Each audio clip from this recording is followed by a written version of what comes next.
beginning, Santa was a saint, Saint Nicholas, and he dressed like the Pope and had a long staff and a big hat. He would go around and leave sacks of money in fireplace stockings and leave gold coins and empty shoes laying around.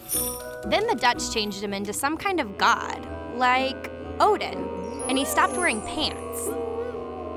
He wore a crown and grew a really long beard, like Gandalf. He didn't deliver presents on Christmas, he delivered them whenever he felt like it, which wasn't very often because he was too busy sitting in his throne because they called him the Lord of Christmas.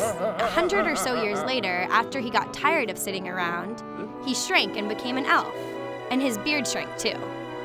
He started smoking, and he gained weight, and he traded his sheets for some furs. But he was the first Santa to carry a large sack of toys that he would drop down chimneys on Christmas Eve. Then, one day, he must have gotten tired of doing things by himself. So he hired 8 reindeers to help him.